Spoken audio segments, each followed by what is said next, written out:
সবাই চায় মানসম্মত এবং দীর্ঘস্থায়ী ফিনিশিংয়ের ইকুইপমেন্ট।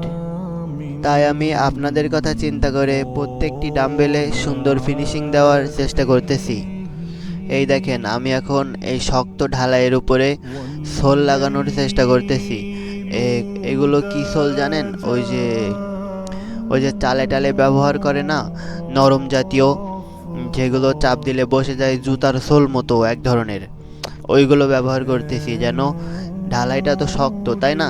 এই ঢালাইটা যদি পড়ে তাহলে কানা কোনা ফেটে যাওয়ার একটা চান্স থাকে। আমি যতই সুন্দর করে দেই, মানে আমার কথা বুঝেন আগে। মনে করেন আমি অনেক শক্ত করে দিলাম, তবুও পড়লে তো কানা থেকে অল্প একটু চটে যায়। মনে করেন অনেক উপরে থেকে পড়লে কানা থেকে একটু চটে যায়, কিংবা একটু রং উঠে যায়।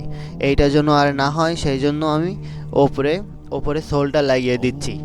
এখন সোলটা লাগালে কি হয়, যদি হাত থেকে পড়ে তাহলে কানা কোনোগুলো চটে যায় না।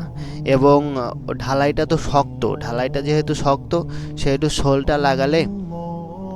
সোলটা লাগানোর পরে ওই যে কানা ধার থাকে, আপনাদের জিম করার সময় যদি কানা লাগে পায়ে কিংবা হাতে, তখন কেটে যাওয়ার একটা চান্স থাকে। এখন যেন কেটে না যায়, সেই জন্য আমি ওই সোলটা লাগাই। আর এই সোলটা লাগানোর কারণে দেখতেও কিন্তু প্রিমিয়াম লাগে, দেখতে একবারে সুন্দর লাগে।